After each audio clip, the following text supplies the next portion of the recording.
Uy, hello, kamusta po? Magandang good morning sa inyo lahat and advanced Happy New Year.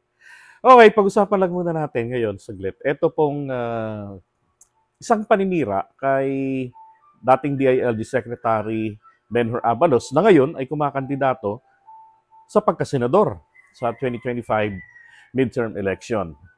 Ayon ho rito sa isang DDS, sabi niya, meron daw ho buwan-buwan na 200 million na payola etong si Benhur Abalos. Mula po sa Pogo. Hindi ko lang naisip na kung titignan niyo yung timing, di ba? Kung kailan siya kandidato, tapos ang sinasabi pa niya nga pala, ito nga, ganito, uh, umabot daw yan ng 400, no? Ng 400 yan dati, yung mga Pogo na yan. Tapos, hindi na sila nag-renew ng kanilang lisensya. Kasi, mapupunta na yung kanilang binabayarang buwis o mapupunta na yung binabayaran nilang buwis sa gobyerno ay sa bulsa na, which is si Abalos. At syempre, hindi lang niya dinirekta, pero gusto niyang idamay ang presidente. Diba? Yung interview ba kamo ni Thinking Pinoy sa Pagcor, na dati daw noon sa time ni President Digong, 400 plus na mga pogo yung lisensyado. Pero ngayon, more or less 40 na lang. Bakit kaya? Actually guys, yung kasamahan ko na si Chinito, ang sabi niya hindi na natatakot ang mga Pogo Hub sa gobyernong ito.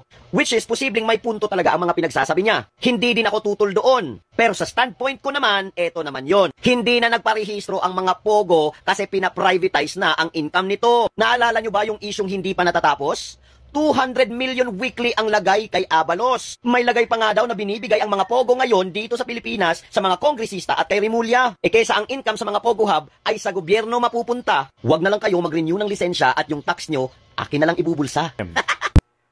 Talagang I would say malisyoso yung kanyang content sa kanyang TikTok. Naalala ko kasi ganito yan. Hindi ba't si dating Pangulong Duterte 2016 pa lamang talagang, even before his presidency, halatang planado nang ipasok ang Pogo na isinusuka ng iba't ibang mga bansa, maging ng bansang kaibigan niya, ng China. Now, etong naglabas siya, I believe that was 2017 or 18, naglabas siya ng Executive Order number 13, yung EO 13, na kung saan, ito yung naging creator ng Pogo. Diba? Tapos, sabi rin niya, I want Pogo legalized. Diba? So, nagpasa ang Senado at ang Kongreso natin noong panahon niya ng isang batas regarding to sa taxation ng Pogo operations dito sa ating bansa. Ngayon, may nabasa akong article noon na sabi, maraming mga Pogo operators ang nagsipaglayasan na dito sa Pilipinas. Umalis na sila rito. And then lumipat sila sa Vietnam, tsaka sa Myanmar, ganon. Then yung iba nga sa Timor-Leste, naglipatan. Ang dahilan nga, again, humigpit kasi tayo. Di ba? So maalala ko lang, pagkatapos ng, kasi di ba noong 2019, hindi nakasingil, base ron sa, sa inquiry ng Kongreso, hindi nakasingil ng buwis, sapat, maliit lang. Kumpara sa projected or sa inaasahang halaga na nasa around 50 billion, nasingil, parang 5 or sabihin lang natin na 13 million, 13 billion pesos lang, no, ang nasingil. Ang laki ng wala. Ngayon, nung binuhay uli yan pagkatapos ng mahigpit na restriction sa pandemic, or pandemic, ay sabi ni dating Pangulong Duterte, with all his guarantee, na malinis daw ang Pogo, at least in his time. Pero di ba later on, natuklasan na yung mga pang-aabuso, yung mga human rights violations, mga criminal acts na yan, nangyayari din noong kapanahunan niya. Hindi lang talaga na ilalantad, di ba? Until dumating na yung Marcos administration. Now, so panahon ni dating Pangulong Duterte talaga, yung talagang very eager na nag-push na maipasok ang Pogo sa Pilipinas. Hindi kaya parang dapat yung kanyang content ay ipatungkol niya sa nakaraang administration? Di ba? Kasi sila yung naghigpit Oh, naghigpit sila ng monitor ng pagbantay diyan sa mga pogo operations sa bansa.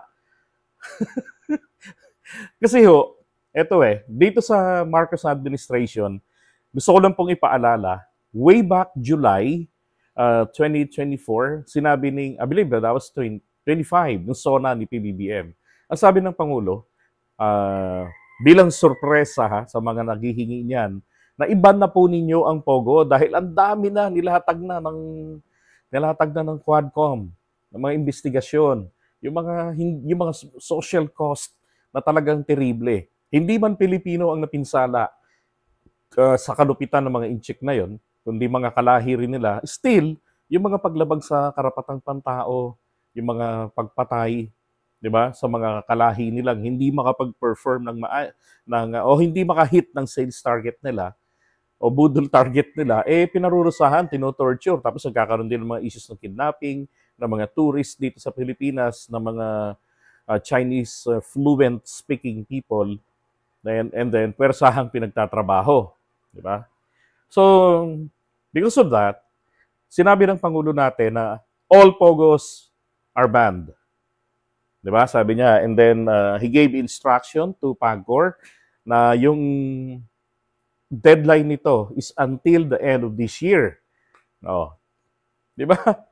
So, ang ginawa pa nito ni Abalos, furtherly, sabi niya, hindi sapat bilang isang abogado, hindi sapat daw sa pananaw niya ang isang pronouncement lang ng presidente sa kanyang State of the Nation address. So at least, dapat maglabas siya ng executive order.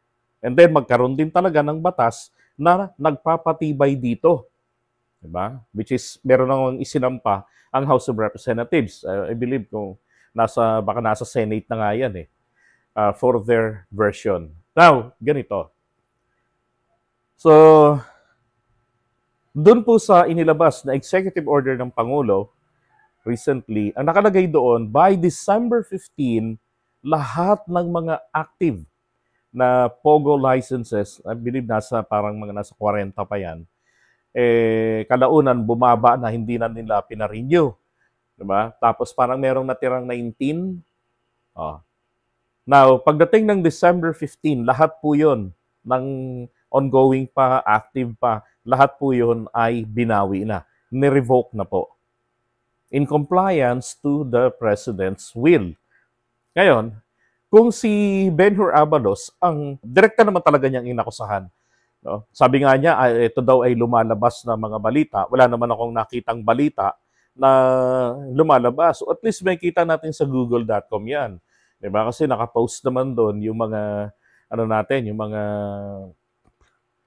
mga media, yung mga katulad dito, yung Philippine Daily Inquirer, yung Manila Bulletin, di ba? At iba pa, marami yan. Wala naman silang balitang gano'n na si Abalos ay may issue na yung Beroong Payola na 200 million mula po dyan sa mga PAGCOR na mag-underground kaya hindi na raw nag-renew ng kanilang lisensya.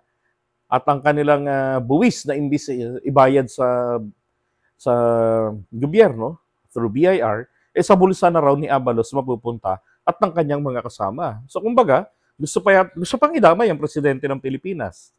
'Di ba? Parang ganito ang sinasabi niya. Kunwari lang yang Pogo ban kasi para masolo nila yung pera, yung buwis.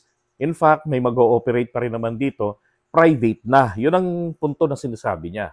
'Di ba? Alam niyo, palagay ko sa ganyang klaseng malisyoso at ang layunin talaga ay masira ang reputasyon ng Pangulo ng Pilipinas at saka dito ni Benhur Abalos, pasok naman po talaga ito sa cyber libel, di ba? Now, dapat nga kasuhan itong mga ganitong klaseng tao di ba? Kasi talaga namang sisirain ang kampanya. Kaya naman tayo nagre-react dito kasi alam natin hindi totoo 'yon. Ang nagbigay nga ng matinding pressure na maglabas pa para lalong mapatibay yung pagpapaalis, yung ban, itong si Benhur Abalos. Kung tumatanggap siya ng payola, di para siya nagtampo sa pera. Di ba? Kasi bakit?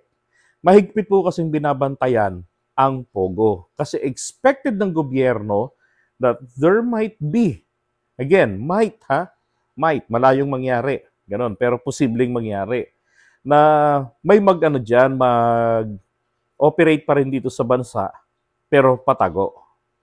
Diba? So may ganon. Palagay ko naman,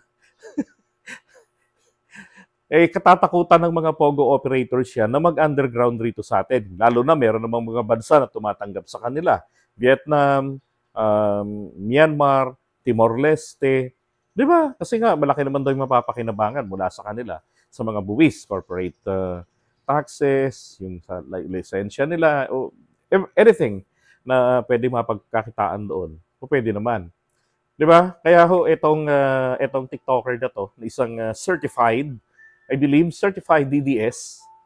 Alam nyo, dalang-dala yung pagiging, yung tatak ng isang DDS.